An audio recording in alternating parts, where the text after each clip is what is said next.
Welcome to The Conspiracy Show. My name is Richard Serrett. At the close of the Second World War, hundreds of top Nazi scientists, military and intelligence officers were spirited out of Germany and into the United States at the behest of U.S. President Harry Truman. Ostensibly, the intent of this covert recruiting of Nazis, known as Operation Paperclip, was to give the U.S. an upper hand over their new Cold War enemy, the Soviet Union. The Nazi rocket scientists, including Wernher von Braun, would later help the Americans win the space race and put a man on the moon ahead of the Soviets. Hitler's top spy on the Eastern Front, Reinhard Gehlen, would become part of the newly formed CIA. But did these and other Nazis remain loyal to their fascist, racist ideology? Did these Nazis, in fact, assume positions of power and influence inside the United States? Is their influence still felt today? On this episode of The Conspiracy Show, we'll investigate the claims of several researchers, including a New York Times best-selling author and a media scientist, who contend the Nazis didn't really lose the war, they simply moved their base of operation. We'll also meet a skeptic who insists the exfiltration of Nazi scientists and intelligence officers into the United States was morally questionable, but a necessary evil during the Cold War. Me, I just want the truth, and I'm willing to follow it wherever it leads. It is time to redefine reality. Genetic enigma or a human alien hybrid? That's how cynical I am now about the process. Extreme technology in the tower. Weather patterns created by they're going to make it. Has been engineered by the Illuminati. There's no doubt. I'm here with Joseph Farrell, author of Nazi International, the Nazis' post-war plans to control finance, conflict, physics, and space. Joseph, welcome to The Conspiracy Show. Thank you, Richard. Thanks for having me.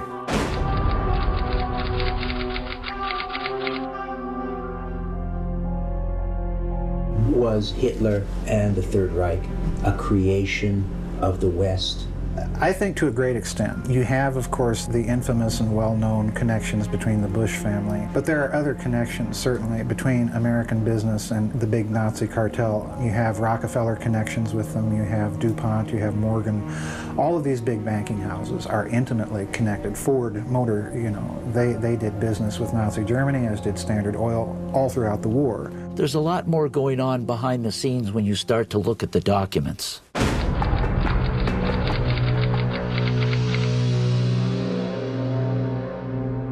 Who funded Hitler? In 1942, the United States, under the Trading with the Enemy Act, pointed to Prescott Bush, Averell Harriman, and the Brown Harriman Bank. They seized the bank for financing more than 90% of Germany's war production. The United States government actually prosecuted Prescott Bush, a very powerful senator, for being nothing but a financial frontman for Hitler and the Nazis.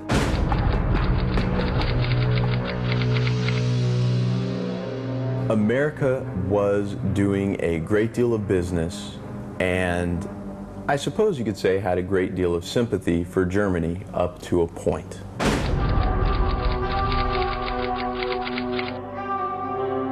Prescott Bush was charged under the Trading with the Enemies Act, helping to fund the Nazi war machine, for profit, obviously. What does that say?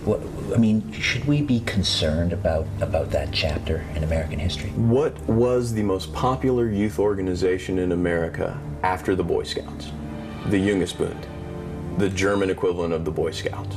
If you look at the overall picture of what's going on in history at the time, the same groups are behind putting in the Bolsheviks into power in the Soviet Union. Before the war, the largest lender of money to the Nazi government was City National Bank, which is now Citicorp.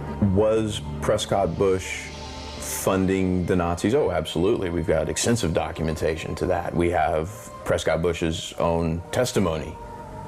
And so would I accuse Prescott Bush of being aware of the Holocaust? Would I accuse Prescott Bush of being aware of the Blitz, the bombing of London? Probably not. What about the theory that Hitler was essentially a creation of the Western intelligence, British intelligence, in order to provide a bulwark against communism?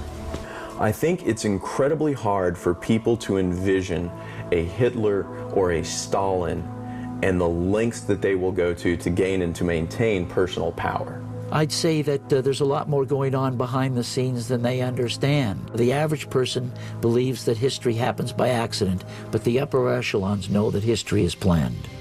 Why would they create and unleash such a monster? In order to keep division in Europe, in order to keep a war in Europe, it would make America and Britain strong. The problem was, of course, Hitler didn't play by the rules, so things got a little out of hand. There were no Americans or Western powers involved in the beer hall putsch. There were no Americans or Brits involved in his winning more than 90% of the popular vote after a successful term as Vice Chancellor. There were no Americans or Brits making him a World War I trench messenger and war hero, awarded the Iron Cross for conspicuous merit, and he was a war hero. Greg Hallett, in his book Hitler Was a British Agent, shows definitive, well-documented proof that Hitler and Churchill both attended Tavistock's Psychological Warfare Division in 1911 and were classmates. I learned in high school that the Allies won the Second World War and we vanquished the Nazis on the battlefield. Are you telling me that that's not correct? That's not entirely correct. We beat the Germans. And at that schoolhouse in Reims in 1945, the German military surrendered.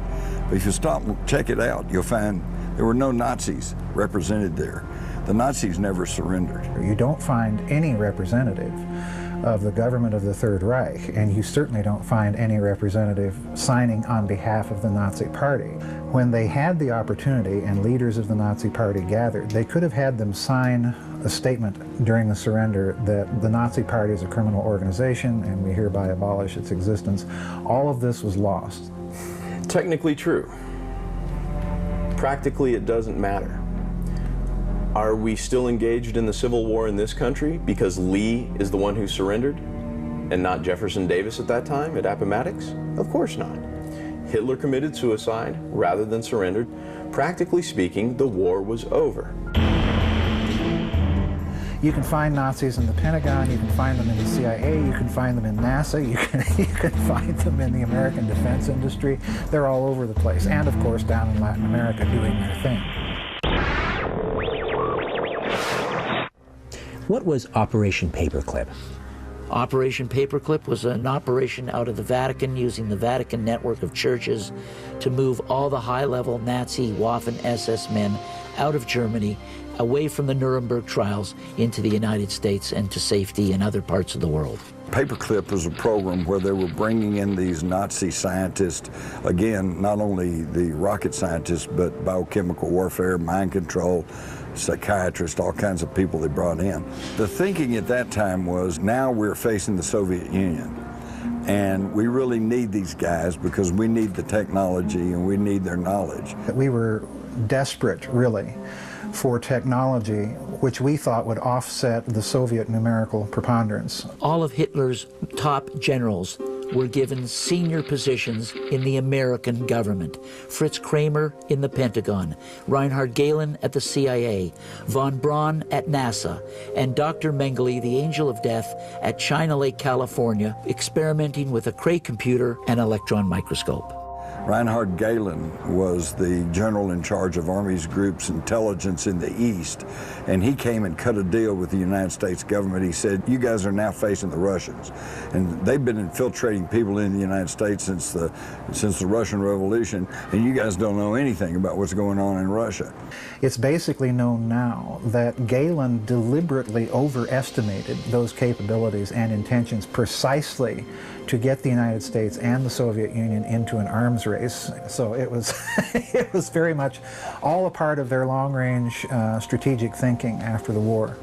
And so no wonder we had a Cold War, because everything we knew in the immediate aftermath of World War II about the Russians' objectives and agendas and whatever they planned to do was coming from an anti-communist underground in Russia filtered through a Nazi organization.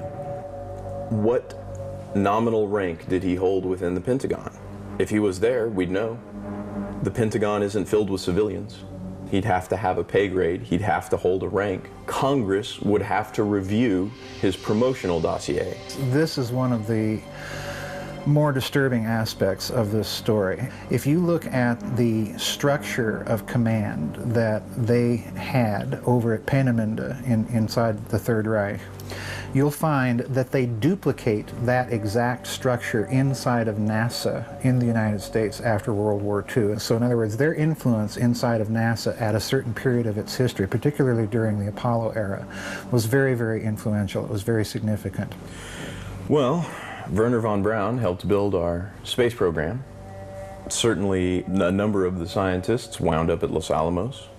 It's not like they had any particular love for the Soviets, and so it was very doubtful any of them would be off selling secrets, and their scientific knowledge was valuable. In the coldest possible terms, they were simply too valuable to lose to Nuremberg.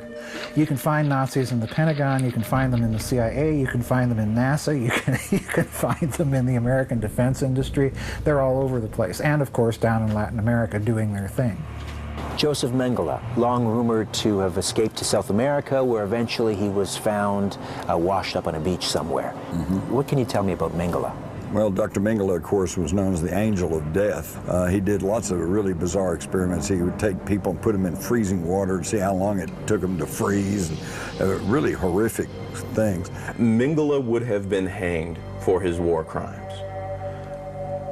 Did Mengele escape? Yes. Did he enter the United States? There's certainly no record of it. I credit that it's possible, but I very much doubt that would be with the knowledge of anyone associated with the United States government, be it the intelligence community or the government. If anyone, the medical community would have reported him. The story is that they found his body somewhere. But let me point out, taking bodies and working on their teeth to where the teeth would match up, that was a common practice with the Nazi hierarchy and high-ranking SS people. It's apparent, or at least strongly suggested, that these post-war Nazis are continuing their research projects, and I would aver doing so more or less independently of any of the Allied powers that won World War II. So in other words, you're looking at the activity of a post-war extraterritorial Nazi state of some sort. The fact that Ronald Reagan was sent to Bitburg to worship and lay a wreath at the Waffen-SS tomb shows the power of the Fourth Reich in the United States.